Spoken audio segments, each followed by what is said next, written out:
Hello everyone, मैं doctor प्रगति गुप्ता और आज इस वीडियो में हम बात करने वाले हैं किडनी फेलियर के पेशेंट को कौन सा नमक लेना है अपनी डाइट के अंदर ताकि उसके क्रिएटिनिन वैल्यूज भी चेक में रहें और कोई भी फर्दर कॉम्प्लिकेशंस फेस ना करनी पड़े। अगर हम सॉल्ट की बात करें तो हमें अपने बीपी की वैल्यूज़ को देखते हुए सॉल्ट का इंटेक करना होता है। तो डेली बेसिस पे आपको बीपी की रीडिंग्स लेनी है, मॉनिटर करना है। अगर आपका बीपी नॉर्मल रहता है, मतलब 120/80 या 130/80 के आसपास है, 82 के आसपास है, मतलब डायस्टोलिक जो बीपी है वो अंडर 85 फॉल कर रहा है, तो आप हर मील के अंदर अ पिंच ऑफ सॉल्ट अपनी डेली डाइट के अंदर ले सकते हैं। बट अगर आपका बीपी शूट अप कर रहा है और स्पेशली डायस्टोलिक बीपी जो नीचे वाला बीपी है, जो लोअर लिमिट में माना जाता है, जो नीचे का लेवल माना जाता है, वो अगर आपका 85 क्रॉस कर रहा है, 90, 100 उससे भी ऊपर जा रहा है, तो डॉक्टर्स मोस्टली एडवाइस करते हैं कि आपको नमक अपने खाने में से बिल्कुल निकाल देना है।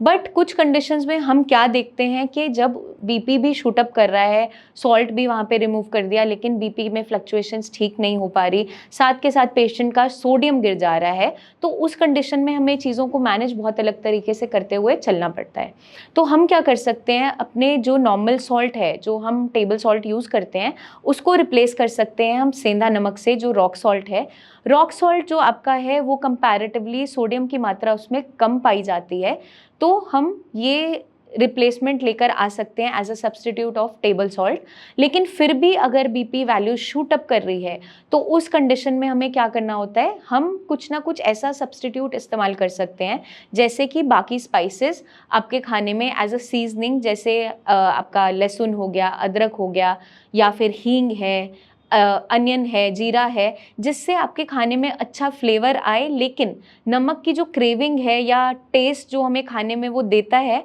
वो हम एटलीस्ट उसको सेटल कर सकें। तो ये हम कर सकते हैं अगर हमें सॉल्ट को कम्प्लीटली रिप्लेस करना है। लेकिन अगर हमारे लेवल्स बिल्कुल ठीक चल रहे हैं, बीपी वैल्यूज़ इन चेक हैं, तो हमें क्या ध्यान रखना है, a pinch of salt in every meal हम खा सकते हैं। उसमें आप सेंधा नमक भी ले सकते हो, आप टेबल सॉल्ट भी ले सकते हो। लेकिन अगर आपकी सोडियम वैल्यूज़ फॉल करती हैं, उस कंडीशन में हमें सॉल्ट को स्विच करना पड़ता है नॉर्मल टेबल सॉल्ट से, क्योंकि जो आपका सेंधा नमक है वो कंपैरेटिवली लो इन सोडियम होता है। तो कुछ पेशेंट्स में देखने को ये मिलता है कि लंबा टाइम से अगर वो सेंधा नमक का इंटेक कर रहे हैं तो सोडियम वैल्यूज़ फॉल करनी स्टार्ट हो जाती है। तो आपको क्या करना है, अगर आपका बीपी रेगुलरली अच्छे कंट्रोल पे चल रहा है, आप मॉनिटर कर रहे हैं, तो हम ये भी कर सकते हैं कि एक दिन आपने खाने में सेंधा नमक डाला और एक दिन हमने नॉर्मल टेबल सॉल्ट यूज़ किया, या 2 मील्स में हमने सेंधा नमक यूज़ किया और एक मील में हम pinch of normal table salt डाल रहे हैं। तो इस तरीके से बैलेंस वो करना पॉसिबल होता है।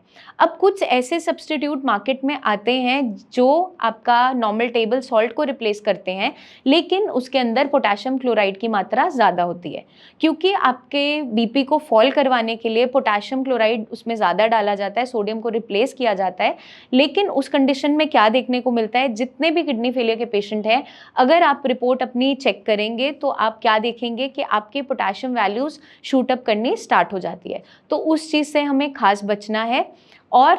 अपने जो रेगुलर रीडिंग है बीपी की, उसको मॉनिटर करना बहुत इंपॉर्टेंट है, क्योंकि उसके बेसिस पे ही आप जज कर पाओगे कि सॉल्ट हमें किस तरीके से कौन सा लेना है। और अगर हम नेशनल किडनी फाउंडेशन की बात करें तो वो जो अलाउ करते हैं आपका सॉल्ट का डेली का इंटेक किडनी फेलियर के पेशेंट के लिए, that is 2000 milligram per day, तो वो आप इंटेक कर सकते हैं। अगर आपकी बॉडी में कहीं भी स्वेलिंग नहीं है, बीपी अच्छे से कंट्रोल में है, तो आपको सॉल्ट, जो pinch of salt in every meal, आप आराम से ले सकते हैं। बट हमें क्या ध्यान रखना है कि ऊपर से अलग से कच्चा नमक डालकर खाना नहीं खाना है। मतलब जो कुकिंग में इस्तेमाल हो गया दैट इज़ ओके, बट आप सैलेड में, फ्रूट्स में एज अ सीजनिंग, या रोटी पे अलग से डाल के, या आटे में कुछ लोग गूँथते हैं, नमक डाल के गूँथते हैं, वो सब आपको नहीं करना है। तो एडेड सॉल्ट को रिमूव करना है। साथ के साथ जितने भी फूड आइटम्स जिनके अंदर सोडियम की मात्रा ज़्यादा होती है या एडेड सॉल्ट होते हैं, जैसे आपका पापड़ हो गया, अचार हो गया, चटनी हो गया, प्रोसेस्ड फूड है, फ्रोज़न फूड है,